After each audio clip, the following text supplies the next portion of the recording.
pinned on the Bangsamoro Basic Law to end the historical grievances in Mindanao, one of the world's longest conflicts. The new measure comes at a time the nation is reminded of the costs of delayed efforts towards peace in the region. President Duterte gave his assurance the proposed legislation is still a priority. Sporadic firefights still hound Maguindanao, displacing families and destroying livelihood. For Lumbayan, a mother of 10, living in a tent like this is a norm.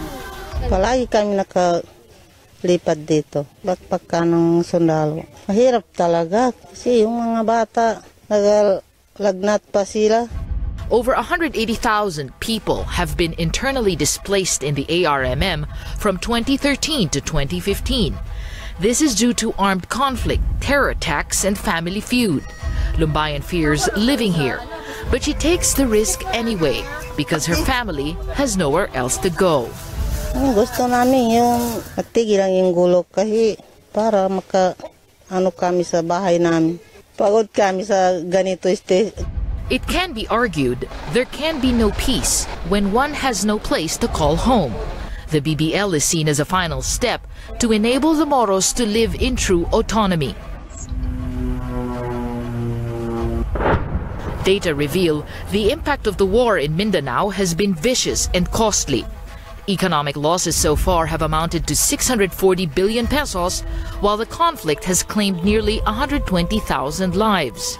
But for a family like Mustafa's, fear of a potentially deadly future is slowly gunned down by the pressing needs of the present. More than half of the people in the ARMM are poor. Palaging hindi kakasyahin. Gusto namin ay may tigil na yung mga ganitong pangyayari, mag-evacuate, matigil na ang gulo. Gusto namin peace process lang para hindi kami maka-evacuate na. But the Bangsamoro agreements are not all about fair share of revenues and channeling more funds to the region. Another issue is the lack of medical practitioners. Muslim Mindanao residents also suffer from dismal access to health services. Basic education lies at the heart of development, but in some areas, there are classes with no teachers. Schools fare poorly in national achievement tests, and on top of that, lack of good governance. Achieving lasting peace in Mindanao is never an easy task, and until this is a reality for the region, the Bangsamoro people will need to remain resilient and hopeful, their usual recourse all these years. With us, our Undersecretary Nabil Tan. He's the Deputy Presidential Advisor on the peace process. He also is the acting chair of the GPH Implementing Panel. Also with us is Mohager Iqbal, who chairs the implementing panel of the Moro Islamic Liberation Front. Undersecretary Manuel Bautista is the Executive Director of the Cabinet Cluster on Security, Justice and Peace, and former Congresswoman Siti Dalia Hataman of the party list Anak Mindanao. Good morning. Very basic question. Why is this very, very important to the Bangsamoro? Well, it is a formula for peace and development and progress in Mindanao. It will address the historic injustice committed against the Moro people. Of course, it's not a cure-all formula. We do not expect that when the BBL passes Congress, then everything will be settled overnight. It has to, the people, especially the leaders, will have to exert more and more efforts to overcome all the challenges ahead of us. The establishment of the Bangsamoro will afford the opportunity, an avenue to give the Moros the political structure that is more reflective of their aspirations. It is an improvement from the present ARMM because it is being granted with more powers. And it will help improve local governance. It will help alleviate this human security index on poverty and life expectancy, which is below the normal national average. One of the reasons that we need to look at is that what binds us together as a Moro people is, of course, the right to self-determination. That's the struggle. Many of my generation, born in the 70s, we haven't really experienced the other historical injustices, but we were told about it. And we were told about the struggle. That was what was passed on to us. And there are also remnants of that yes, historical the injustice. very remnants, and the others we also experienced. So I think the struggle for right to self-determination is what binds us across ethno-linguistic groups, across generations, and it is the Bangsamoro Basic Law is right now the answer to the struggle. So that would also follow having, trying to get out of poverty, addressing all the other social issues that we need to address. This is our second crack at having the Bangsamoro Basic Law passed. And I'd like to get an insight on the attitude of the MILF this time. Do you think it really has a better chance of getting passed under the present dispensation? We are very hopeful that the proposed Bangsamoro Basic Law will make it through Congress, banking on the promises of President Rodrigo Duterte, starting from the time he was campaigning for the presidency up to the time he was already elected as president of this republic, and up to today. The last time we met him, and he repeatedly said that what I have committed to you, I will fulfill it. And he said that he had already talked to the Speaker of the House, Senate President, about the passage of the BBL. In short, this is not the end all and be all. Now I'd like to go to Undersecretary Nabil Tan. The President, through his allies, controls the supermajority at the lower house. The BBL shouldn't face a lot of challenges at the lower house, at least, because of that political clout. But it took a while before the BBL draft prepared by the BTC, the latest one, 2017 version, was accommodated by authors. What does this particular scenario communicate to us? It was done by the BTC on time. There was no author yet at the time because it was in transition to the House.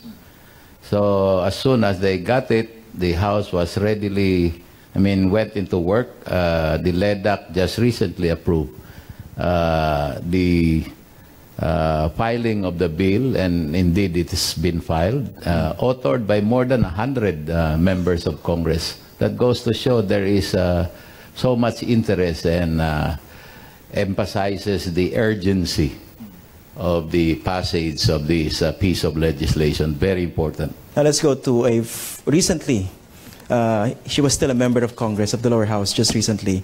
Now you resigned. During that privileged speech that you delivered, yes, you made one final appeal for the passage of the BBL. Do you think there's still a lot of resistance now from your colleagues as far as getting this passed once and for all?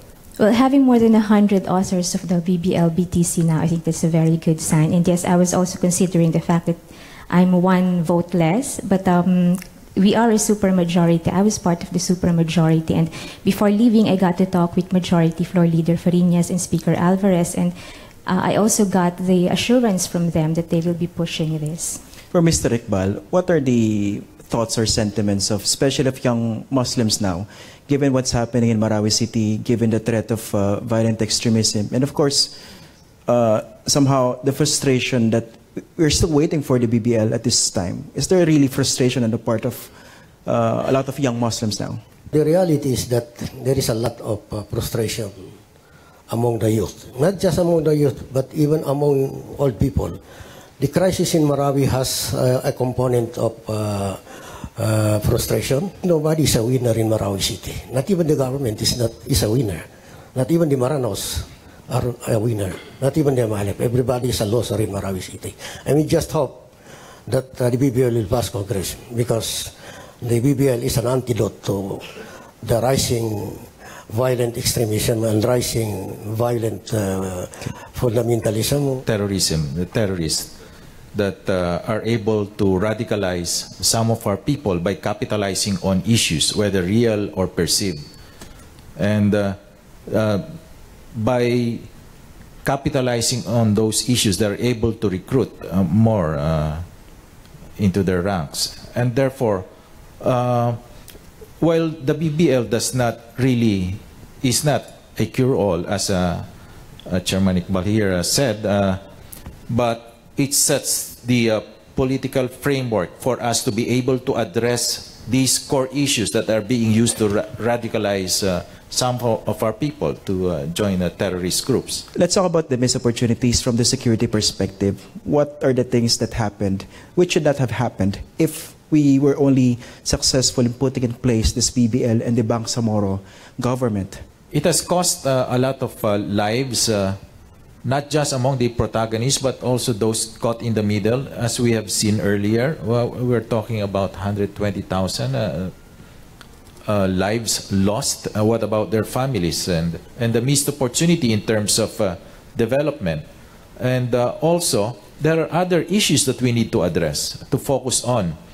And I'm referring to other security issues like climate change and defending our territory, addressing terrorism. How about the imposition of martial law? There's martial law now in Mindanao. Yusek Bautista, do you think this is affecting the drive to gather more support for the BBL, for the entire Bangsamoro peace process? It's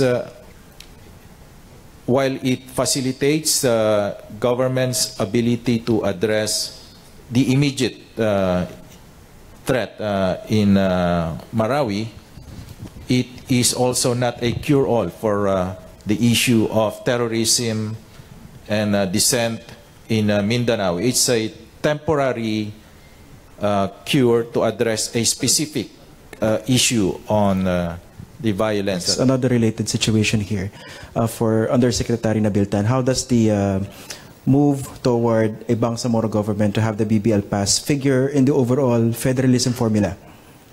Well, I guess the establishment or the passage of the Bangsamoro Basic Law by Congress and ratification by the people affected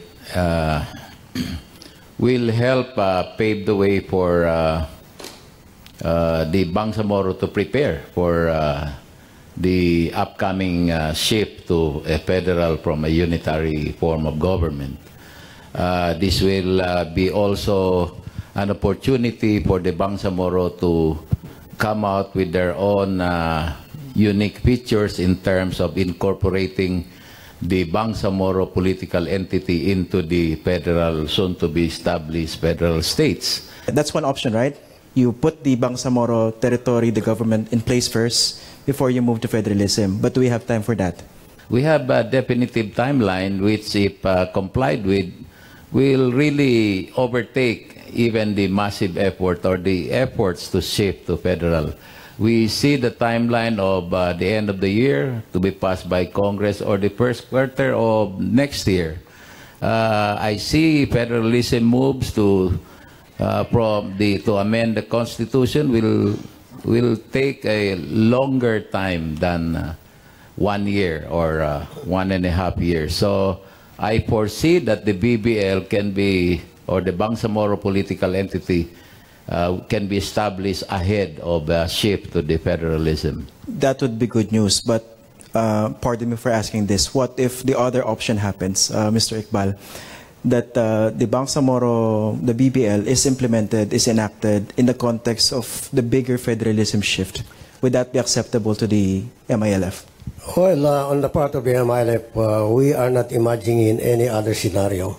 What we are imagining is that in terms of sequence, the proposed Bangsamoro Basic Law should be passed ahead of the shift of the system of government from unitary to federal system. Okay, Undersecretary Nabiltan. Yes, I agree with Chairman Iqbal. The President will be appointing a couple of Bangsamoro professionals into that proposed 25 Constitutional Commission that will draft the constitutional amendments or revision for the shift to federalism. And the purpose of that is to be able to preserve the distinct identity of the future Bangsamoro state within the context of a federal government. You're referring to the 25-person Yes, I am referring committee. to that, yes. But we're still waiting for the President's announcement who the members will be. They're completing that already. My colleague Lexi Schultz is monitoring the conversations online. What do we have there? All right, Christian, well, here's some comments from Facebook. Bint Aisha Lagantao says that the immediate implementation of the political negotiated settlement between government and the Moro Islamic Liberation Front will address all conflicts in Mindanao. Meanwhile, Philip Belengel believes that more jobs, education, and beefing up the region's security will bring peace to Mindanao. And on Twitter, Abubakar Masukat asserts that the conflict between the government and the MILF will be resolved once the Bangsamoro Transition Commission version of the BBL is signed into law. Christian, back to you. Up next, we will discuss key points about the peace process and where it stands now. Stay with us. This ANC presents Bangsamoro and Beyond, a national conversation.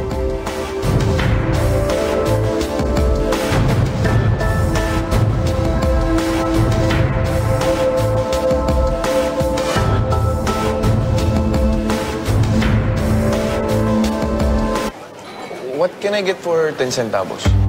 Joke ba to? What can I get for 10 centavos? Security? What can I get for 10 centavos? Here's what you'll get. My HP ink tank gives me 3 things. Great volume, spill-free refill system, and brilliant-looking prints. Eiffel Tower? Pero printout lang. Reinvent the value of 10 centavos. My days as a TV presenter are numbered. I've become expendable. This is the Cotabato, the world's first newscaster robot. Can you feel that? No, I don't like to be poked like that. How are you? I'm awesome. Will robots ultimately become our friends, even intimate companions? That appears to be the next big idea.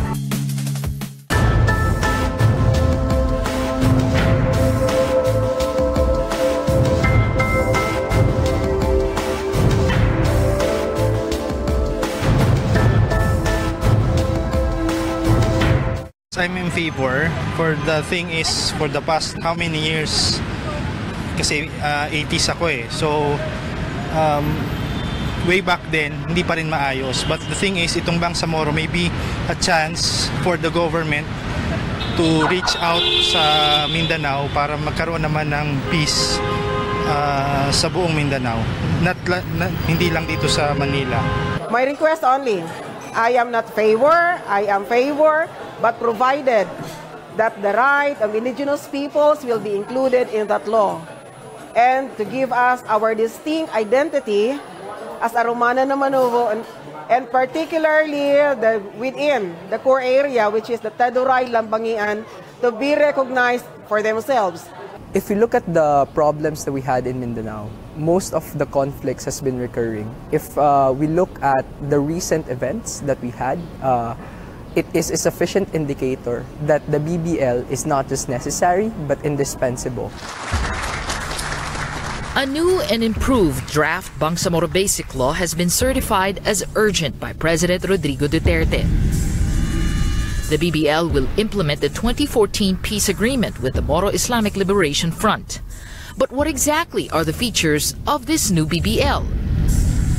If passed into law, this will create a new territory and government for the Bangsamoro in Mindanao. This new territory will take the place of the autonomous region in Muslim Mindanao, or the ARMM.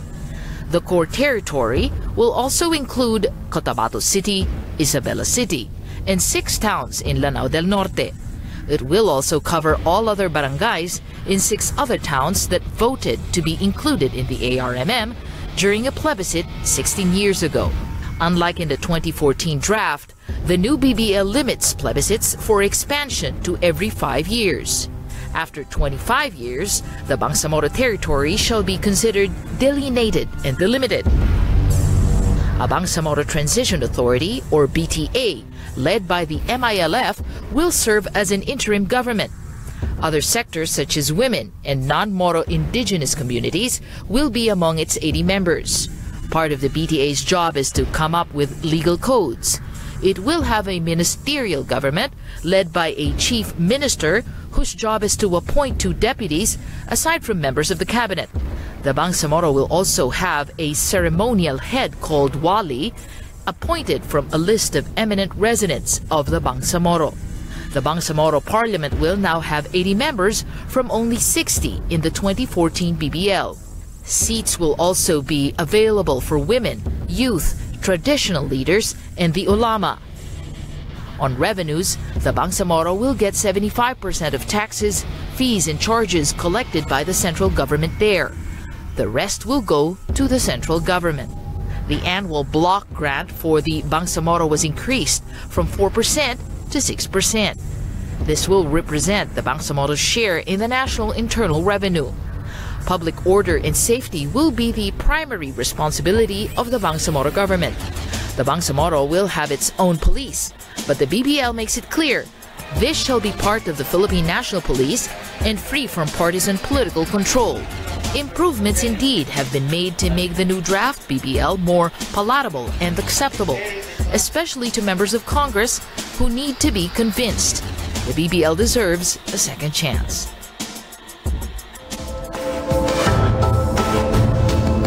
With us are House Deputy Speaker Bai Sandra Semak, Commissioner Jose Lorena of the Bangsamoro Transition Commission, Attorney Raisa Jajuri, and still with us is Mr. Mukamad who chairs the MILF Implementing Panel.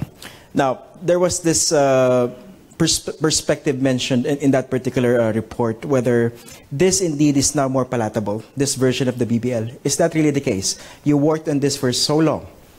What are the improvements that you actually included which should now make it more palatable? Mr. Lorena. We as lawyers and members of the panel of the government understand that there are constitutional limitations and we have to address all those. The most important provisions there is we have addressed therefore the concerns of many of Congress, and we are also guided by the opinions of many constitutionalists that have raised certain issues during the last Bangsamoro Basic Law. And the improvement is we have addressed that, and we have also addressed the problem of inclusivity because the MNLF is now part of the BTC. And the two agreements, the 1996 final agreement, which was addressed during the tripartite review, and their concerns have already been accommodated in the new BBL.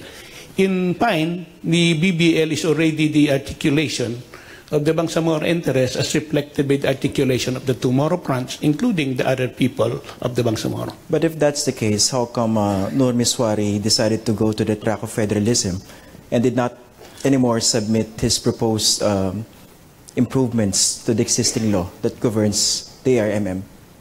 Attorney Raisa.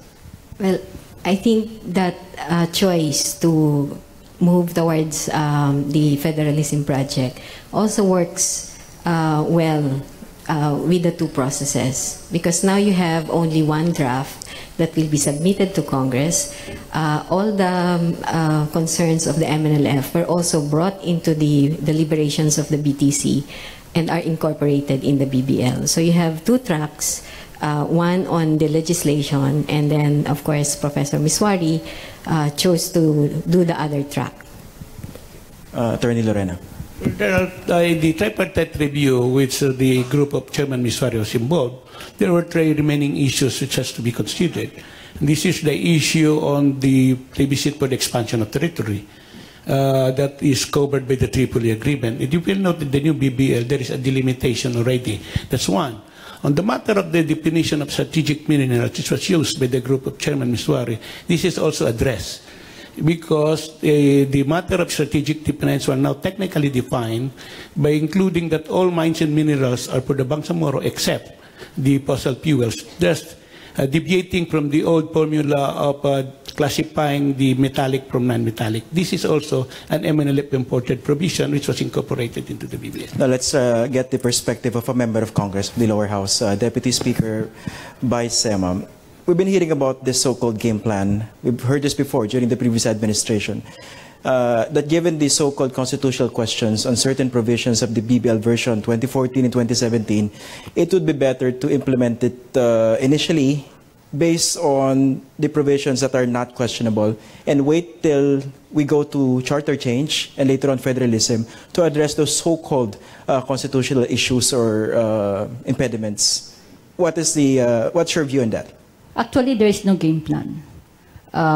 We don't have that as before. As to the possibility of the questions that may arise out of provisions that may be constitutionally challenged, there is actually some form of talks with the MILEP, the BTC, and the Office of the Speaker to study this one. And if there are really other provisions that may need to be, that we may need a constitutional revision in order to accommodate that, just so BBL will pass, then that is open also for a possible consensus. You mentioned consensus. I'd like to ask Mr. Iqbal, given the realities in Congress, given your experience in 2014 and 2015, let's not talk about anymore about the Mama Sapano incident.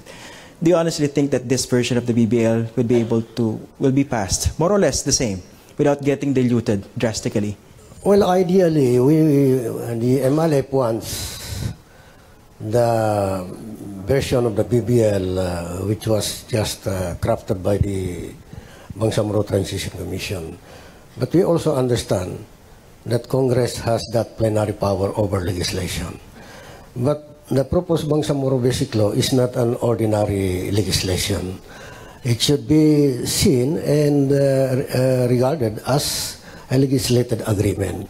So we just hope and pray that Congress would really try to look at the Constitution in its flexibility, because the problem in Mindanao is not a legal problem, it's a political problem that would require a political solution. And according to some lawyers, the Constitution is not a legal document, it's a political document. So basically, this version of the BBL can be implemented given the present system of government and existing constitution that we have?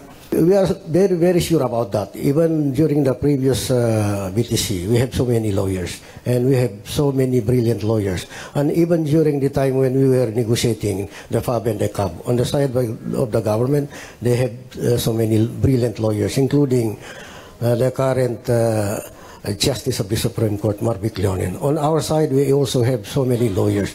And when we deliberated the first BBL by the first BTC, we have so many lawyers. And we were so sure that what we have crafted is that it will pass the constitutional challenge. That's why during my inconvention as chairman of the BTC, we never proposed any list of amendments to the Constitution, because our belief is that the whole BBL that we transmitted to the office of the President and finally to Congress is constitutional. And this can be backed up by the opinion of the 18 surviving members of the framers of the Constitution, that they say that the BBL is constitutional because it is about social justice. Okay.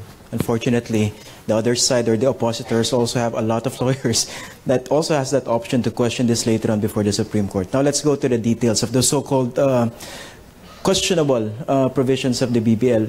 Let's try to explain this, especially to the general public, the concept of asymmetrical relationship between the national government or the central government and the Bangsamoro government. Attorney Raisa. Well, it basically means that given the history of the Bangsamoro, given the struggle, given the peace agreement, we envision a Bangsamoro political entity that may have powers which will not be enjoyed by the other regions. Precisely, this is going to be an autonomous region, and therefore it's not at the same level as administrative regions. So what do you tell the others who claim that you cannot come up with this arrangement under the present system that we have now? Attorney Joe. We have looked into these issues that you have raised, and we have also reviewed the Constitution. Very clearly, many of the provisions which they have raised have been relanguaged or reformulated to accommodate the language of the Constitution. We have, in a way, reflected some of the intent of the premise of the Constitution into the language of the new Bangsamoro Transition Commission. How about the manner of plebiscite for a nearby area to be part of the Bangsamoro territory? That's correct. I think the issue there was treating arms as a political unit. If you look into the plebiscite of the FAS, the result of the plebiscite is counted on the plurality of votes of one political unit. For example, the vote of the municipality will not count if the majority of the votes of the province is for it. Similarly, ARM has been organized already into a political unit. So in order that there will be symmetry in all the recognition of the result of the plebiscite, then you should take ARM as a political unit, not individual provinces as independent. This is corollary to the provinces.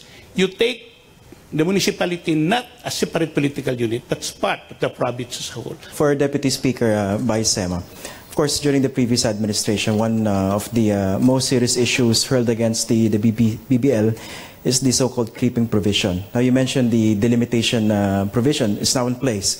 Will that be acceptable to certain colleagues of yours, perhaps, who might still have that particular concern?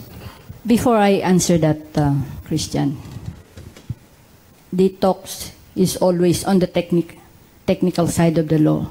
What I would like to ask is that, are we not enacting a BBL to solve a problem? To stop the decades of war? To empower people? Why are we delimiting ourselves? Because if we are really serious in addressing this problem, a law should be enacted in order to finally solve it. The problem is they also have to go into the details of the law, unfortunately, even if that is the overriding intention of this entire exercise. Then we really have a problem here. So what do you think of that particular concern? Before there was this issue of creeping provision. I think it's very much addressed now. I think the idea of the BTC in that provision is that these are giving hope to the Muslim people or the Moro people outside the area of autonomy, that they will not say they are already forgotten, that there is a chance for them to be reconnected. But they are given 5 times for 5 years. And I think it will not be possible for them to come in because the areas where they are majority non-Moros. This is actually just taking into consideration what the other Moro residing outside the area of autonomy would feel. So what do you think would be a better track? I think we should look at the issue as not creeping into the territory of other neighboring LGUs. But this is one way of addressing the historical injustice. The Bangsamoro were majority in many of these areas, but because of state-sponsored migration and other policies of government, we have become minoritized. And if you use the same criteria for creating an autonomous region that is in the mindset of many people that it should be at the province level or city level, then you will not have any resolution to that that grievance that we should be part of one political entity and that we should be given that chance to join it. Attorney Lorena. First, I'll base my answer on law and constitution. Constitution and law are not static, they're dynamic. And they're prospective. And therefore, you should provide already an opportunity for interest articulation to be captured in the law so that people will not take it differently. Constitution should allow already provisions that will accommodate future events. Unfortunately, we also need to go into more details now because we're talking here of the 2017 BBL. Mr. Iqbal, what was the basic idea behind the decision to increase the share of the Bangsamoro in the national revenue from 4% to 6%? And how much are we talking about here? The reason is very simple because, you know, the areas of the Moros are practically devastated. And according to the United Nations research, is that it would take 20 years to reconstruct a devastated country or area. Like Marawi City, it cannot be rehabilitated just for 5 years, 10 years. It would require more years to rehabilitate Marawi City. And the other reason is that according to census, about 5% of the population in the Philippines are Moros, and that is approximately around 7 to 8 million. So because we are 8 million or maybe 7 million, the modest estimate, then we are entitled to more percentage of the the total net collection of the internal revenue collections in the Philippines. In short, this is something that the Bangsamoro deserves. Attorney Joe. I'm a member of the government panel during the power sharing, where this issue of black tans was raised also. In Republic Act 1954, there is already a general provision which says that the autonomous region in Muslim Mindanao will have its equitable share from national revenue. But this equitable share from the approval of the law until the current law has not been defined. So no budget has been released based on that particular provision of the law. That is why in the context of the BBL now, we put it forward already, how it will be computed so that it will be left to the Congress of the Philippines to define it. I have a follow-up question on that, but Lexi Schultz is still monitoring the conversations online. Let's go to Lexi. All right, thank you very much for that, Christian. Here's some of the comments that we're seeing on Facebook first. Ashraf Hashemi Muhammad says that the only real solution for lasting peace in Mindanao is by way of Muslims to be real Muslims. Kujaima Maranda Mangate believes that genuine community engagement is the solution to the conflict in Mindanao. Zai Buisan is urging the government to pass and implement the BBL, which she believes is the only viable tool to address all forms of conflict in the Bangsamoro.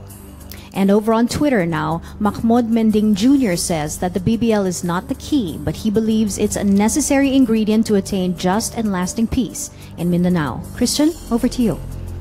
Thank you very much, Lexi. Now, before we move to before we go on break, I'd like to ask another follow-up question on that. You mentioned the increase of the annual block grant. Of course, perhaps some people might be asking, how do you protect this particular amount from leakage?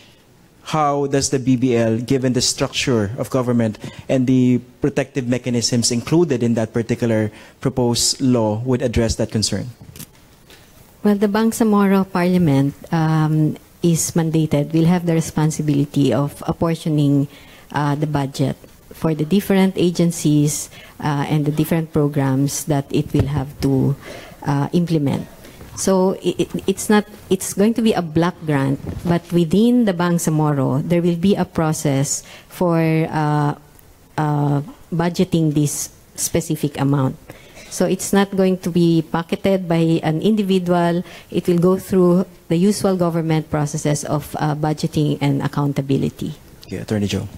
First, as already mentioned, it will be a subject to the Parliament approval for its disposition. Second, this is already related to the internal audit process that we want before even the post-audit system can come, so that the dispensation of funds would already be subject to a first pre-audit before even COA can come for a post-audit. Accountability was put in also in these provisions of the BBL to protect the funds that will come to the Bangsamoro basin, to the Bangsamoro. Okay. For the next gap, we'll be talking about certain misconceptions about the BBL, certain fake news even during the previous administration. We'll get back after a break. You're still watching ANC Presents Bangsamoro and Beyond, a national conversation.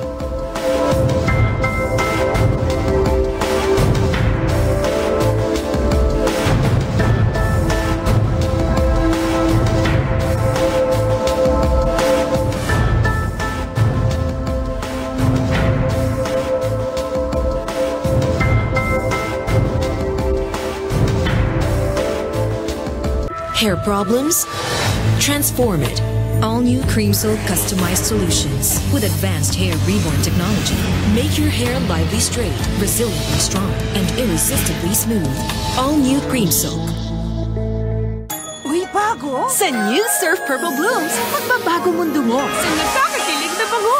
Blooming sa bango ng lily at orchid perfumes, ang Surf Purple Blooms. New Surf Purple Blooms, 5 pesos lang. New Dove Ultimate White is now better than ever. It's the first dia with both vitamin B3 and 1/4 moisturizing cream. Proven to lighten stubborn dark spots from within. For ultimately beautiful underarms. New Dove Ultimate White. Hair problems? Transform it. All new Cream Silk customized solutions with advanced hair reborn technology. Make your hair lively straight, resiliently strong, and irresistibly smooth. All new Cream Silk. I'm going to be a big-time baker. I'm gonna a successful banker, helping the biggest number of people, making the biggest treats, and winning the biggest race of all. Are we ready to work, Misters and Miss? Your kids have big dreams. Help them to dream bigger here. Ready, Miss? Ready! Tanzania Manila turns terrific too. Dream bigger.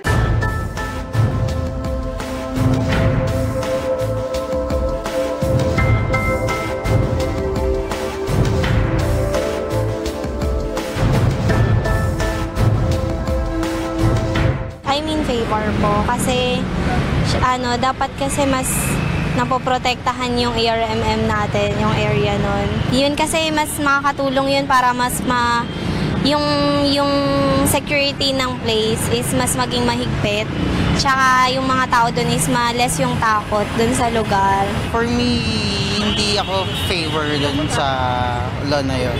Kasi I believe na dapat sumusunod tayo sa rules talaga ng government natin.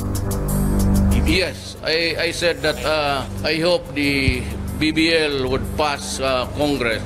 I said that I will husband it, and I'm trying to convince everybody that it is for our own national interest that we start changing the unitary type into a federal type, and that's being asked by the Visayas and Mindanao for the longest time. An equal sharing of the wealth of the nation, the taxes and all. Last but not the least, we have to concentrate our efforts in passing 2 legislative measures that hold the key to lasting peace and prosperity for our country. First, the Bangsamoro Basic Law draft has been submitted to the President and will soon be on its way into our chamber. This will be the basis for creating a homeland for our Bangsamoro brothers and sisters. Now that the two fronts have come together, the Moro Islamic Liberation Front, the Moro National Liberation Front, now is the chance to put this war behind us and go for making this Philippines a very strong nation. The BBL is there. The MILF, the MNLF will be able to encourage their brothers or those that are misled to come and be part of this genuine autonomy where everybody can work together. It's our best chance not only to rectify the past, but equally to combat, I think, something that we're seeing as violent extremism across all of Southeast Asia. The BBL should be seen not just a autonomy or division of power, resources, economic opportunities, but more on a social justice instrument, a human development instrument that seeks to introduce to the people that there is really a hope, there is a new beginning that can be partaken by all people in Mindanao. To complete the process of solving the Bangsamoro problem requires the healing process. We need to put closer to the problem.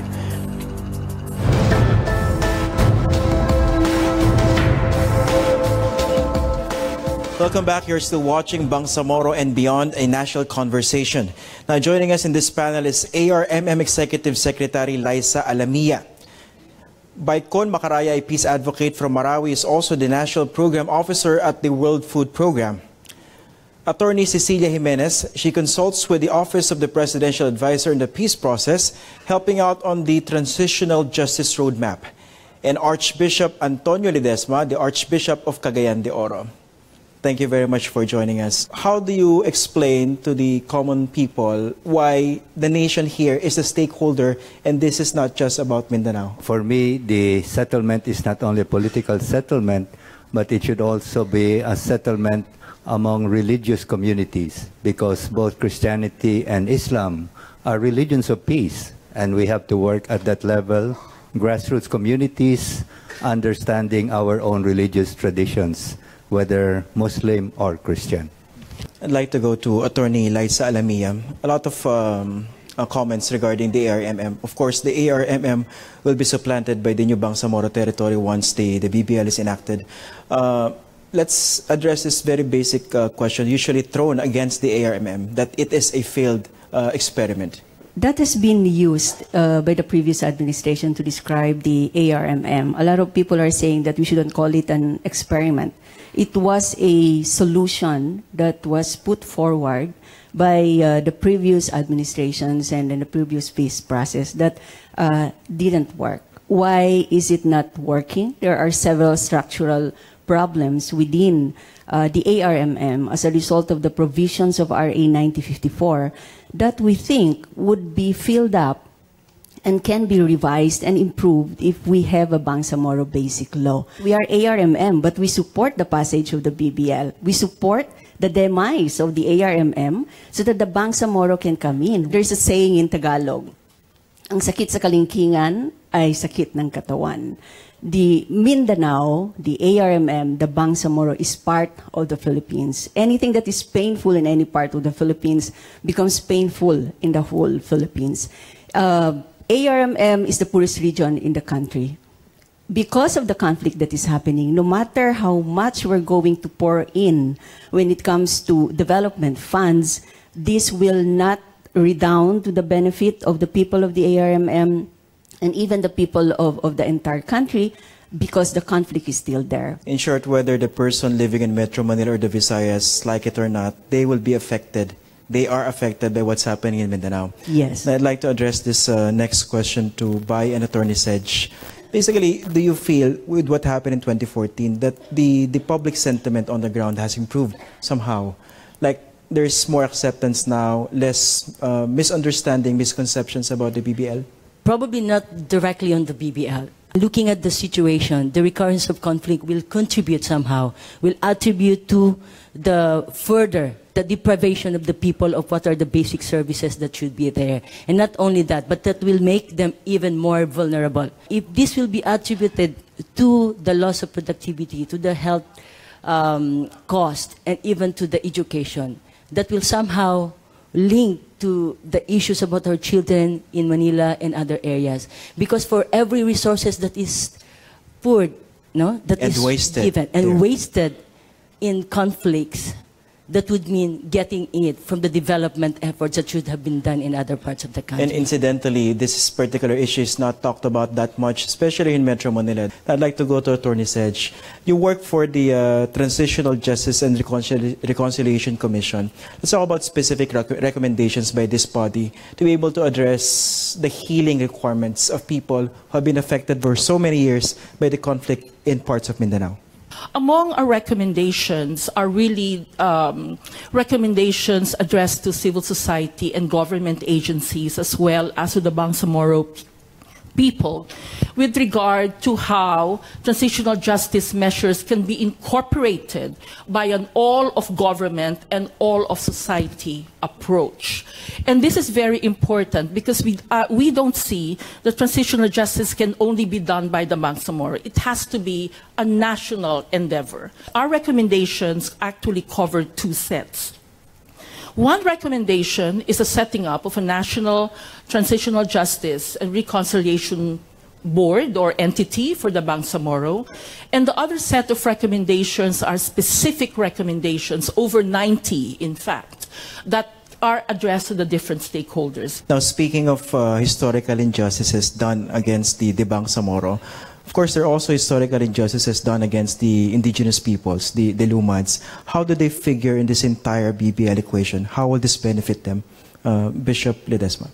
Yes, in fact, that is one role now, I think, of religious communities also, to focus on a more inclusive history of Mindanao. And lately, the Catholic Educational Association of the Philippines has come out with a project on that, simply through infographics with use of pictures and captions to show a more inclusive history, including the significant events affecting both the Muslim and the indigenous people communities. Together with that is also the need for intra-religious dialogue, that even among Christians ourselves, there are some biases that we have to process. You mentioned biases within the Christian community. I'm not sure whether you're talking of Catholics or other Christian denominations. Can you elaborate on this? What are these biases against the Bangsamoro? Well, this has been an accumulation also of decades of misunderstanding and perceptions. And when I was in Ipil as bishop, and even now in Cagayan de Oro and Northern Mindanao, sometimes you still hear maybe people who are not familiar or very close to Muslim communities, they have stereotype images of maybe the Muslims. We had a Culture of Peace seminar once in Ipil where we had the 3 groups represented, and they did admit that for some they would say that these are my stereotype image. For Christians, they are land grabbers. For IPs, they are not too well educated. For Muslims, that they cannot be trusted in front of maybe civil society. But these are all stereotype images. Now, for Attorney Liza, let's talk about how the BBL, how this entire peace process, when completed, I'm not saying if, when completed, would benefit the women, especially those in Mindanao. For women, there will be less issues on gender-based violence. We will be able to focus on issues that have not been discussed before that affect women, that are taboo topics. If the BBL would be passed, if we have peace in Mindanao, but I have to make a caveat on that. The BBL, passage of the BBL does not mean that all of these problems will be resolved. We have a problem on terrorism, on violent extremism that is coming in now with the happening in what has happened in Marawi. It's something that we have to look into. You mentioned the lure of violent extremists in Mindanao. In the meantime, that the BBL is still under deliberation, what efforts are you guys doing, for example, to make sure that they are kept out of harm's way so that they won't be lured by these violent extremists? Perception is very, very important.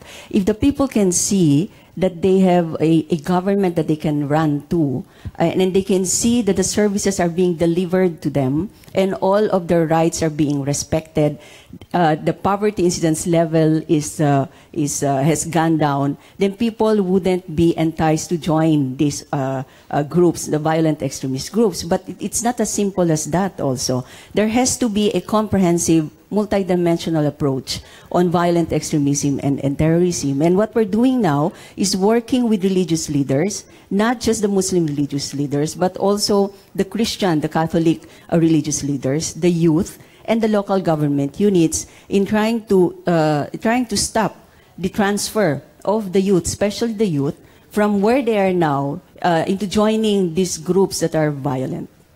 It is important, for instance, to look into the situation, like in responding to these emergencies, to look at it as not as business as usual, that we need to look at or consider conflict sensitivity in terms of how do we respond to it. And of course, people can also exploit these situations. Exactly. For example, this emerging frustration and resentment by these people who are not getting basic services from their government. You'd like to say something, Attorney Sej? In terms of breaking the cycle of displacement, we actually try to implement, again, as a transitional justice measure, but also social and economic, the durable solutions for internally displaced persons. These are social components that not only look at reconstruction, which is right now the main emphasis, but we need to look at how people can move on, how they will return, and how they will go back to normal lives. Okay, a lot of people are monitoring this conversation, this forum on social media. Let's go to Lexi to see what these comments are. Lexi. All right, Christian, thank you. Let's read some of the comments from Facebook users on whether the Bangsamoro will bring lasting peace and prosperity in the region. Siti Hamara believes that the passage of the new BBL is the main key to attaining lasting peace in Mindanao. She adds that many lives have been sacrificed and it's time to end conflicts in the region. Ahmed Pangato says that the enactment of the BBL will correct historical injustices to the Bangsamoro people. Norhata Dumasil asks Filipinos to listen to long-time issues of the people in Mindanao. And finally, Rahib Hussein Talembo Dukay Kamen says that non-Muslims should understand the story of the Bangsamoro people. And we also have an audience member who'd like to ask a question. This is Mr. Peter Perfecto. He's the Executive Director of the Makati Business Club. Sir, go ahead. We have been asking for the government to move forward on the BBL. We have made statements before together with the Mindanao Business Council, stressing how very important this is, and even expressing concern that Congress seems to be a little distracted from this priority. This is the priority of Congress. Possibly not all the impeachments and all the investigations. I think this should come first. This is very important. The business sector is ready. We're waiting. Once it's passed, you know, what's going on in Marawi, we've actually been, we're behind the soldiers there, helping them. And it's symbolic of us just waiting for the opportunity for when we can start building business opportunities in this region together with our Muslim brothers and sisters. Thank you very much for that, sir. Perhaps the panel can just comment. But if you look at the history of the investments that have been made in the ARMM, you would see that it has been increasing. And I think it's because of the peace process that has been holding on. So it is true, if we are going to resolve the issue of the Bangsamoro, we're going to resolve the issue, the economic issues that the Philippines is facing. We appreciate the comment on the importance of partnerships because we believe that with the massive devastation in the areas affected right now, not only with the Marawi crisis, but also of the previous conflicts that have been happening in Mindanao, it necessarily implies the need for everyone's support, especially also coming from the business sector. I mean, investing there will be necessary, hopefully, as part of its rehabilitation. And we truly believe that without peace, there will be no development in the country because it does not only affect the Bangsamoro area, not only of Mindanao, but even other parts of this country. From a transitional justice and reconciliation perspective, it is important to link socioeconomic initiatives with how communities can break from their past by looking behind, but also going forward. One of our very important recommendations is for the nation, not just the Bangsamoro, the whole Filipino society, to acknowledge and embrace the diversity that we have in the Philippines. This is important so that we actually embrace the Bangsamoro as part and parcel of the national polity and economic society. Peace in Muslim Mindanao would also have peace dividends in terms of socio-economic development. But I would like to suggest also that there's a difference between the polarization effect of Mama Sapano and what is happening now in Marawi. In fact, I would like to see that, I think that Marawi now is bringing both Christian and Muslims together to work for peace in Mindanao. And this is being witnessed by a lot of relief missions going to Marawi by both Christian and Muslim volunteers, and the outpouring for help for Marawi from many Christian communities in Luzon, also in all over Mindanao. So this is certainly not a religious war. It is a war against terrorism. Maybe it is a war against precisely the status of instability and insecurity in Mindanao itself. And we hope that this is one way to accelerate the peace process, that the bright spot in Marawi is that Christians and Muslims are seen as working together for the sake of a common humanity. Interesting perspectives from people who are actually affected by what's happening in Mindanao. Of course, we need to contend with a lot of misconceptions. This is not a proposal that, of course, suggests a cure-all for all the problems that is confronting Mindanao now. But of course, this is a political settlement that needs to happen. It's not a question of if, but a question of when the peace process is completed. Thank you very much for joining us this afternoon, and we look forward to the passage of the BBL and the completion of the peace process with the Bangsamoro. Thank you very much. Thank you very much, Christian, and we'd like to thank our panelists as well for today's discussion. Over the last few decades, there have been many attempts to forge peace in Mindanao. That's right, Lexi, but what we have before is our best chance yet. Let's put it to good use. This has been ANC Presents Bangsamoro and Beyond, a national conversation.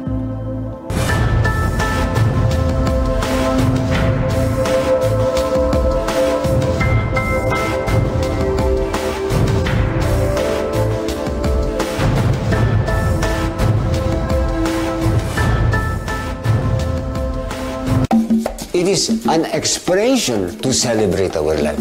Sakpon isan no ingala ka amin to express our spirituality. Sakpon isan alang kawasi ti Jamiat ami ingala ka bin okko ket siya bin akilawasi Allah. To express our interaction as community. Ket alusak laeng.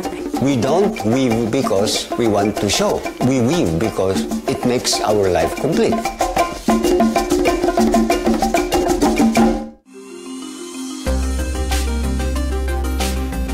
Because of technological advancement, there will be jobs that will be created, then there will be jobs that will be destroyed, especially for developing an emerging economy. So it's just acquiring new knowledge, acquiring new skills, and being open to that change. If you're an employee, you get a monthly salary. If you're an entrepreneur, maybe by the 3rd year, you actually have a salary. So that part